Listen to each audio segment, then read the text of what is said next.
Halo 3 é um dos meus jogos favoritos de todos os tempos. E não apenas pela campanha, não apenas pelo multiplayer, mas porque, olhando para trás hoje, eu acho que Halo 3 fazia algumas coisas tão bem que talvez eu só tenha conseguido entender muitos anos depois. Eu me lembro na época, a minha primeira impressão do Halo 3 não foi lá essas coisas. O Halo 3 foi o meu primeiro Halo, porque até então eu jogava PlayStation e Xbox 360 foi o meu primeiro console da Microsoft. Eu me lembro da primeira vez que joguei. O hype era gigantesco. As notas eram muito altas. Todo mundo falando do Halo. E quando finalmente sentei para jogar, minha primeira impressão foi: tá, é isso? No começo do jogo você pega a Assault Rifle, você anda, atira. Parece um jogo simples. Mas essa é uma das maiores qualidades do Halo 3. Porque ele vai revelando profundidade sem parecer complicado. Você pega uma pistola de plasma, percebe que ela funciona diferente. Pega uma Needler e pensa: que arma estranha é essa? Depois descobre que algumas armas funcionam melhor contra escudo, outras contra vida. Outras são excelentes para dar headshot. Você aprende sobre posicionamento, granadas, controle de mapa, ritmo, movimentação. E você entende que, às vezes, uma arma não é sua, é apenas uma ferramenta temporária, como a Brute Shot. Você usa, abandona, pega outra. Existe uma linguagem própria do combate. Halo não joga 50 sistemas na sua cara. Ele constrói profundidade em cima de uma base relativamente simples. E talvez isso explique por que Halo 3 envelheceu tão bem. Existe outra coisa, além disso: a identidade. Se você olha para aquela época, muitos jogos estavam entrando numa direção mais escura. Muito cinza, muito marrom, muito realismo militar. Halo fazia algo diferente. Halo tinha cor, céu azul, escudos brilhando, arquitetura alienígena marcante, armas com personalidade. Halo tinha Battle Rifle, Energy Sword, Needler. Você olha, reconhece instantaneamente. São armas icônicas. Existe identidade, assinatura visual. Porque gráficos envelhecem, tecnologia envelhece, mas direção de arte boa não envelhece. E talvez seja justamente aí que entra uma das coisas mais interessantes de Halo: os Forerunners. Porque existe algo estranho na arquitetura deles, algo que sempre me chamou a atenção. Ao mesmo tempo que parece extremamente tecnológica, ela também parecia quase que como religiosa.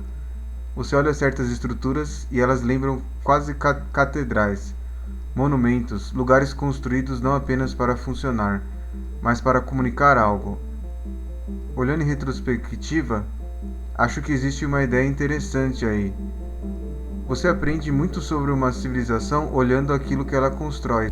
Era comum que civilizações antigas construíam pensando em significado, símbolos, detalhes, elementos visuais que apontam para algo maior.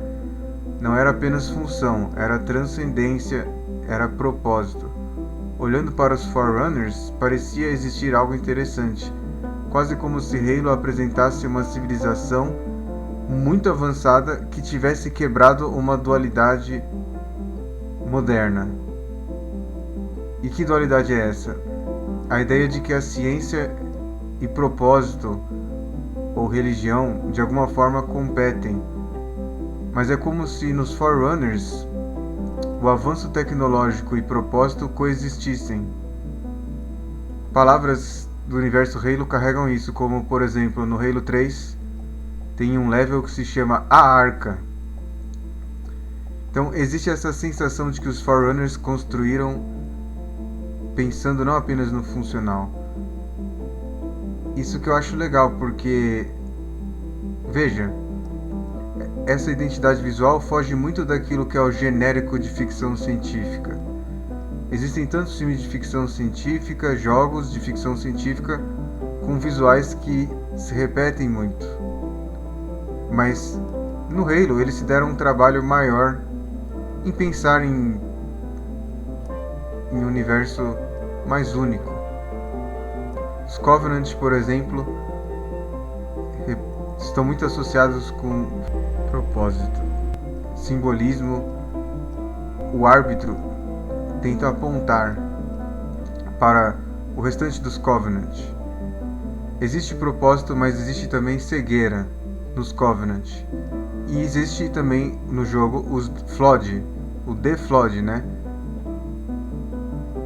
Flood significa dilúvio. E os The Flood, eles são quase o oposto de tudo isso. O Flood não constrói, o Flood não cria beleza, não cria símbolo. Ele só cresce, consome e assimila, expande. E ele é o maior perigo do universo da trilogia Halo, né? O inimigo mais poderoso. Aqueles que os Forerunners, para destruir os The Flood, tiveram que aniquilar toda a vida. Existe algo muito interessante em todos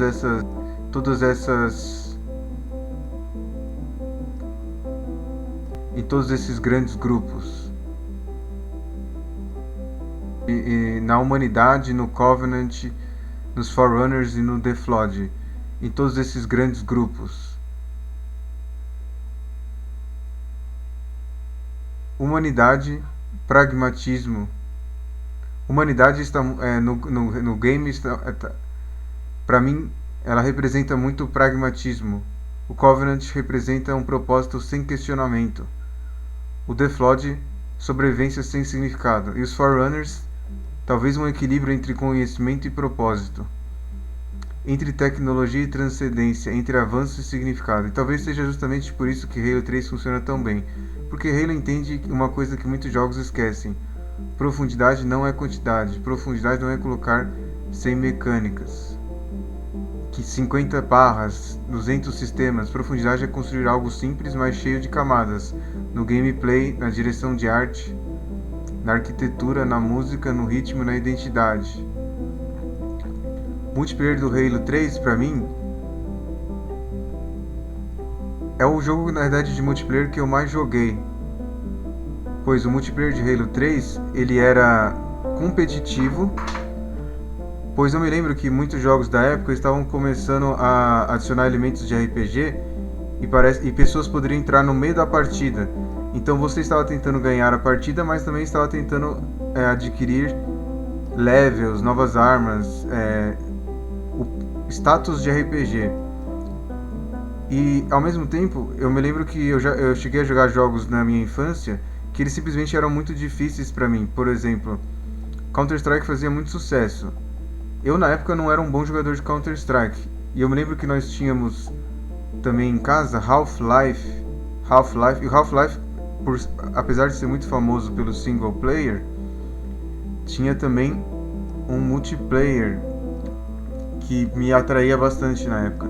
Mas eu tentava jogar multiplayer e eu simplesmente não conseguia ter nenhum sucesso. Isso que é a graça do Halo 3, porque o Halo 3 tem competitividade, mas acessibilidade. Inclusive no matchmaking, né, no sistema de encontrar partidas, o jogo tentava te colocar com pessoas que têm um nível de habilidade parecido com você. Além disso, o multiplayer exigia bastante cooperação se você estava jogando no modo de times, né? Então isso que eu acho legal, essa simplicidade do Halo 3, que esse DNA de arena, né? DNA de um shooter arena. Eu não sei se esses shooters hoje em dia são comuns, mas era essa mistura de shooter de arena com acessibilidade, mas de forma que o bom jogador dominava, mas não de maneira absoluta. De forma que o jogador que não era tão bom ainda conseguia participar e fazer uma contribuição. E era esse equilíbrio entre habilidade e acessibilidade que deixava o Halo 3 multiplayer tão interessante para mim. Então, Halo 3 é um jogo verdadeiramente incrível, que definitivamente envelheceu muito bem.